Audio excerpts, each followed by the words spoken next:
Так просто держать тогда. А с ним то? Оно, а это то? Да, не, ну это...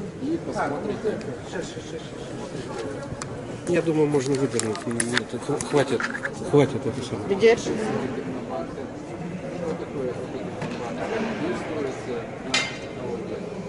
Ну, естественно, мобильность 5.0 основана на какой-то конкретной технологии. Так, если микрофон... А, ну, подшучу. Мы сегодня с переводчиком. Тогда лучше я переговорю. Микрофон переводил.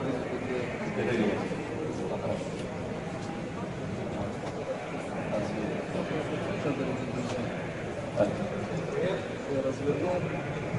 Zdravím vás, dobrý deň, dobré odpoledne. Нормально? Да? И в перископе, и ВКонтакте. Však my zároveň vysielame do webinára, tak Нормальная информационная демонстрация. zaplňujeme priestor informácií. Слышно, понятно, да? Môžem? Hlasnejšie môžem? Так, hlasnejšie. Dobre, bude hlasnejšie, hej? Dobre. Budem sa snažiť. Значит, я сейчас коротко расскажу вам о Skyway то, что вы никогда не слышали, даже не представляете, что это такое. Ja vám teraz poviem niečo, čo ste v živote o Skyway nepočuli a ani si nepredstavujete, čo to vlastne je. Я думаю, что и наши зрители, которые они тоже не до конца понимают, чем мы занимаемся и что вообще суть того, что мы с вами, того, что мы делаем под названием Skyway. Dokonca ani tí, ktorí nás sledujú teraz na webinári, nevedia zrejme to, o čom ideme hovoriť, nepočuli, nevedia si predstaviť, čo pod Skywayom rozumieme. Я думаю, что здесь уже было много презентаций, не будем повторяться, поэтому сразу перейдем к тому, что, я думаю, является самым интересным для тех, кто сегодня слышит Prejdeme priamo k tomu, čo je najzaujímavejšie, о Skyway. preto ostatné ste už možno počuli. Сразу начну того. Слышали, наверное, о концепции мобильности 4.0. Počuli ste zrejme o koncepcii mobilnosti 4.0. Если не слышали, то коротко объясню двумя словами, что это такое. Krátko, dvomi slovami, čo to je. Poviem. Значит, вы понимаете, что мобильность 0.0 это когда все люди ходили пешком и ни на чем было ездить. Mobilita 0.0 je peší človek, keď nebolo na čom jazdiť, len peši. Как только человек сел на лошадь, сразу появилась новая концепция 1.0. Ako bol na koni, človek si sadol na koňa, už bola koncepcia 1.0. Потом человек придумал колесо, появилась мобильность 2.0. Keď sa objavilo koleso, mobilita sa dalo stupňovať 2.0. Это лошадь и телега. Kôň a vozík. Kôň a vozík. Потом человек придумал поставить на телегу двигатель и уже ездить без лошади. Potom sme odstavili koňa a dali sme motor na vozík a už bola stupeň 4. Это мобильность 3.0. 3.0, tak, pardon. И буквально до 90-х годов прошлого века, 20 века, было понятие мобильности 3.0. То есть мы ездили на двигателе внутреннего сгорания, мы на нем летали, мы на нем плавали. Do 90. rokov minulého storočia sme žili na úrovni 3.0, sme cestovali, teda s motormi, s vnútorným spalovaním, umiestnením vo vozítku. Но потом пришла электроника. Prišla elektronika, IT. mozgy, ITčkári. Стало понятно, что если в эту телегу с двигателем мы ставим еще мозги, то это будет другое устройство. Keď dáme rozum do takej mašiny, tak je to zase nové zariadenie, už na inej úrovni. И с этого момента стало входить 4.0 понятия, то есть по аналогии с информационными, с операционными системами. Takže v analógii s informačnými supertechnológiami je to analogicky 4.0 stupeň. Для того, чтобы решить те задачи, которые сегодня стоят перед транспортом. А какие это у нас сегодня основные задачи, основные проблемы? Takže teraz pred dopravou stoja aktuálne otázky a problémy, ktoré treba riešiť. A ktoré sú to? Естественно, проблема номер один – это авария, это смертность, это сколько людей гибнет сегодня. Problém číslo 1 je úmrtnosť, havarijnosť dopravy v súčasnosti v celom svete. Потому что 1,5 миллиона человек сегодня гибнет на дорогах. 1,5 milióna ročne ľudí zahynie na cestách na doprave. Более 10 миллионов становятся инвалидами каждый год. Viac ako 10 miliónov sa stávajú invalidmi rôznych stupňov následkom havárie. И И вторая проблема, очень важная, автомобили сжигают, ну и самолеты, то есть все, кто летают на двигателях, ездят и летают. Druhý problém to je to, že motory ako automobilné a letecké spalujú palivo. Это экология. Это то, что выбрасывается сегодня при сжигании миллиардов тонн. Spalovaním miliardy tón paliva uhlovodíkov. И поэтому задача, которая стоит перед интеллектуальными системами, которые входят сегодня в автомобиль, To, čo stojí je dnes v automobiloch, pred tými systémami leží úloha. первое – это безопасность, Poprvé bezpečnosť, и вторая – это экологичность. druhé ekologičnosť dopravy. И вот эти задачи сегодня решаются, и все это называется сегодня мобильностью 4.0. То есть решить эти задачи для того, чтобы автомобиль, ну или самолет стал интеллектуальным. Toto sú úlohy na úrovni 4.0 intelektuálnych dopravných systémov, to je, aby automobilné lietadlá boli v automatických a ekologických režimoch. Вот напротив нашего стенда у нас сосед стоит автомобиль Tesla. Oproti nášho stánku stojí automobil Tesla. Он электрический, без двигателя внутреннего сгорания. Elektrický, bez motora s vnútorným spalovaním. И у него очень много мозгов. Má veľa rozumu v sebe. Весь вопрос, он решил проблемы 4.0, которые сегодня стоят. То есть он стал более безопасным или более экологичным. Otázka znie, je bezpečnejší a ekologickejší než predtým? Значит, с точки зрения экологии, это миф о том, что электромобиль более экологичный, чем двигатель. Z pohľadu ekológie je to mýtus, nemôže to vyriešiť. Потому что для того, чтобы произвести, передать и потратить энергию, которая сегодня идет для зарядки аккумулятора, надо потратить энергии примерно в 7 раз больше, даже больше, в 7,5 раз больше, чем для обыкновенного автомобиля.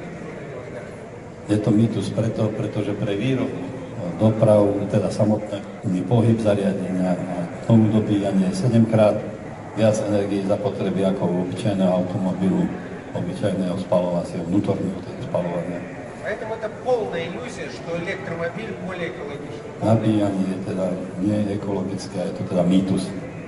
А с точки зрения безопасности, если у вас автомобиль едет на автопилоте, но вы находитесь на одной дороге с людьми, которые едут в обычном режиме, Elektromobil s automatikou sa pohybuje stejne medzi automobil s obyčajnými ľuďmi, то вы находитесь даже в более уязвимом положении, чем тот, кто едет без автопилота. ste ešte v horšej situácii ako ten, ktorý nemá autopilota, že sa viete sám vyhnúť. Потому что в критической ситуации за вас принимать решение будет робот по какому-то алгоритму. Pre rozhodnutie v kritickej situácii preberá na seba robot a nie vy ako človek, ktorý Не говоря уже viac о тех improvizuje. проблемах, когда выскочил ребенок на дорогу или животное. Nehovoriac o tom, že vyskočilo na cestu nejaké zver, alebo teda nebude aj dieťa. Сразу могу сказать, что в одной плоскости этого решения нет. Tak na jednej rovine to riešenie týchto problémov na automobiloch nie je možné v automobильной доправе. Единственное решение, которое может здесь существовать, это разнести на разные уровни человека или кто ходит по земле, и автомобиль или робота, который движется на втором уровне, над землей. Takže jediná možnosť je oddeliť človeka chodiaceho po zemi, tú jeho rovinu a rovinu dopravy, automobil alebo nejakého iného zariadenia automatického na inej vyššej úrovni, mimo. В авиации этот вопрос уже частично решен. Автороботы сегодня уже летают. То есть автопилоты, авиапилоты сегодня летают. V leteckej doprave autopiloty fungujú, autopiloty aj lietadlá, tam je to viac menej zabezpečené, aby sa nezrazí s chodcom. Сделать это в автомобиле на сегодняшний момент невозможно. V automobile sa to nedá robiť, alebo v doprave automobile. Это проблема и законодательная, и проблема этическая. Je to aj, Что важнее человека и машины? je to aj juridistický problém a či je dôležitejší človek alebo auto a tiež etická rovina tú svoju rovinu. В технологии Skyway сегодня эти вопросы все решены одним самым главным техническим вопросом, одним техническим решением. V technológii Skyway sú tieto otázky riešené jediným technickým prístupom alebo jediným slovom. Это разнесено между первым и вторым уровнем машины и человека. Oddelený je človek a stroj.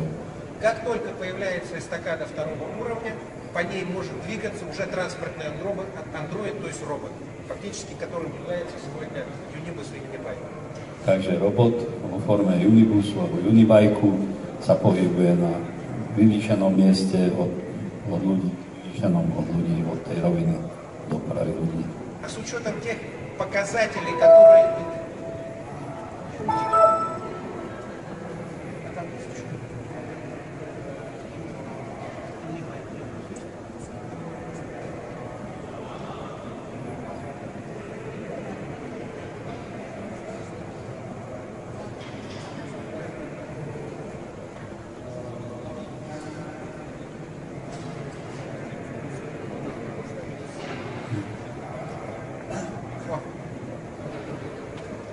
Вот эта картинка видно, так сказать, Unibike и Unibus.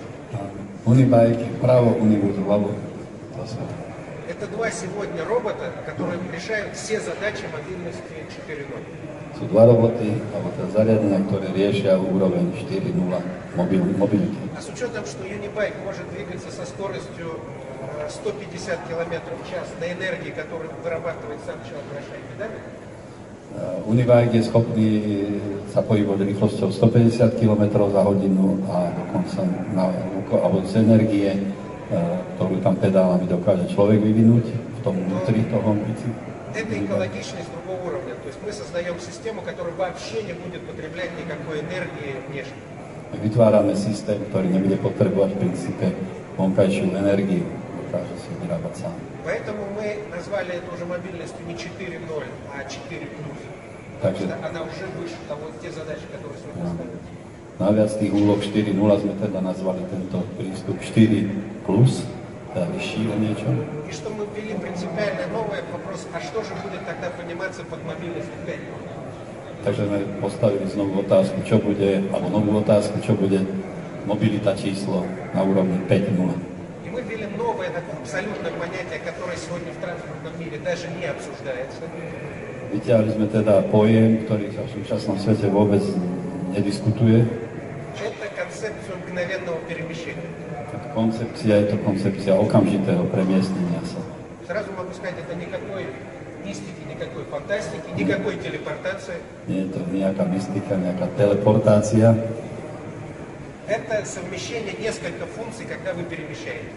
Je to zmiešanie niekoľkých funkcií v čase, keď sa premiestňujete.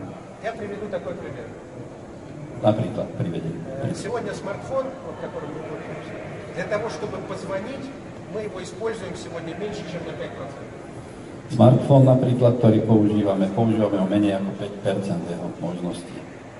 Все остальное он дает функции, которые заложены в приложении как платформа. Takže všetko ostatné, čo my nevyužijeme, je tam založené platforma. Это понятно, да? Так вот, точно так же. Наш Unibike, он будет выполнять функции намного больше, чем вам надо в нем ездить. Takže Unibike, to naše zariadenie, bude tiež plniť o mnoho viac funkcií, než len to, že sa chcete premiestniť od A do B. Ну, я вам уже приводил пример, что там может стоять велогенераторы и физические тренажеры, когда можно заниматься. Môžu tam byť napríklad trenažery, telocvičňa, То есть неважно, стоите вам дома, надо вам ехать или нет, вы можете крутить педали, вырабатывать электроэнергию и аккумулировать ее в... Môžete si nabíjať baterku, treba z doma si v ňom, keď sa vám nechce jazdiť niekam inám. А когда вам надо ехать, вы на этой энергии можете поехать в любое место. Potom s tou energiou môžete ísť na to miesto, kam chcete.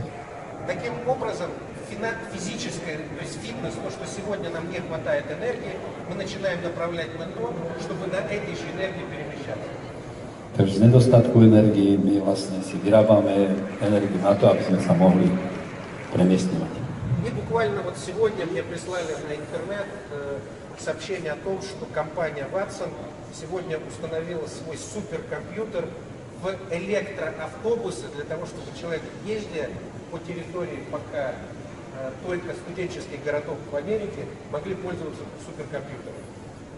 Práve dnes som dostal informáciu, že firma Watson uviedla do svojich elektrobusov, autobusov svoj systém počítačov superkompútera na skúšku. A teda je to v študentských mestečkách len a bude môcť teda študenti premiestňujúť sa budú môcť komunikovať a opracovať do systému. для нас это особенно интересно, что мы уже полгода ведем переговоры с IBM о том, чтобы в нашем мини-байке устанавливать Watson, искусственный интеллект. Pre nás je to zaujímavé z toho titulu, že my už vyše pol roka s firmou IBM komunikujeme o tom, že naše systémy, naše bajky budú vybavené systémami компьютерными IBM. А с учетом, что это индивидуальное пространство, сюда может устанавливаться суперсовременная аудио- и видеосистема. Takže sa to dá vybaviť aj super audio a video systémami, keďže je to systém súkromného prostredia a individuálneho. Поэтому сейчас мы абсолютно четко можем утверждать, что наши юнибайки и юнибусы это будут андроиды нового поколения, именно транспортные андроиды нового поколения. Takže sú to, môžeme tvrdiť, naše unibajky budú a unibusy, nové androidy, nové systémy transportu. И перемещаясь в таком транспортном средстве, вы можете одновременно учиться, лечиться, отдыхать, заниматься спортом или просто спать. Môžete robiť všetko v tom, ne? Môžete sa liečiť, vylepšovať si kondíciu, môžete študovať, môžete spať, môžete pozorovať krajinu, čokoľvek, vytvoriť si tam prostredie, aké potrebujete. Управляться такой андроид будет с голоса, и по любому вашему желанию в Париж он может вести вас сразу в Париж. Takže keď si zaželáte a vyslovíte, chcem ísť do Paríža, tak takýto bajk vás tam samozrejme nasmeruje. Вот это все входит в понятие концепции транспортной мобильности 5.0. Takže toto všetko vchádza, to, čo sme teraz hovorili, do tej koncepcie 5.0, čo sme ako vyniesli tento pojem. Ничего подобного ни одна система не может предложить даже близко. V najbližšom období žiaden systém, ktorý poznáte, poznávame, to nemôže ponúkať a vy to ponúkate. Начиная с конца этого года будем участвовать в автомобильных выставках, где показывать возможности юнибайка. Takže najbližší, do konca roka budeme na výstavách, kde predstavovať tieto naše bajky a unibusy, na výstavách automobilov a podobne. Если наши коллеги будут нас удивлять каждый раз либо дизайном, либо отделкой автомобиля, keď nás naši kolegovia budú prekvapovať a tešiť novými dizajnovými prvkami automobilov, то мы будем каждый раз показывать новые функции, которые обладают юнибайки. takže my za každým ukážeme novú funkciu našich unibajkov a unibusov. И по мере этого удивления пределов здесь нет, когда мы в юнибусе можем поставить, допустим, сауну, джакузи и массажный кабинет. Takže nedivte sa, keď najbližšie predstavíme tam jacuzzi, nejakú saunu, takomto, alebo masážny kabinet. То есть пределов по этому представлению просто не существует. Takže hranice využitia tohto dopravného prostriedku v súčasnosti nevieme si predstaviť ešte. Вот если коротко, то это концепт мобильности 5.0, к которому мы сегодня подошли, который мы сегодня показываем. И что самое приятное, друзья, мы это уже изготовили и уже испытываем. То есть это технология, которая уже в реализации.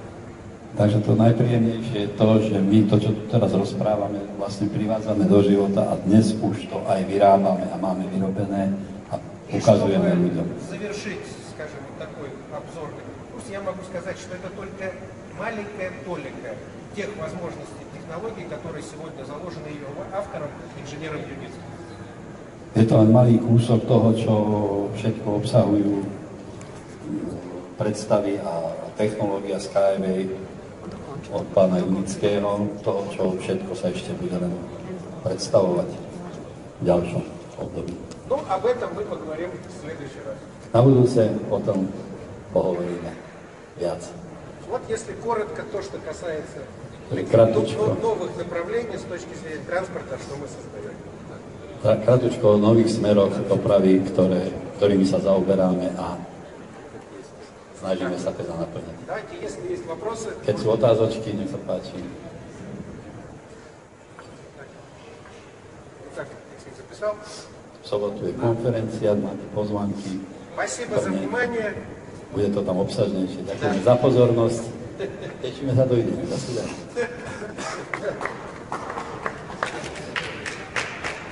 Значит, здесь что можно сказать, что самое важное, что неважно сколько людей, у нас сейчас несколько тысяч человек было в прямом эфире. Nie je dôležité, koľko ľudí sedelo tu, ale niekoľko tisíc nás sledovalo webináru. Все, спасибо.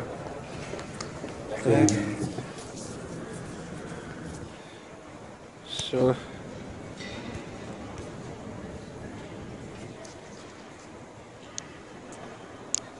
Ľudia už nechodia ani na 5-0 a sedia doma a pozerajú.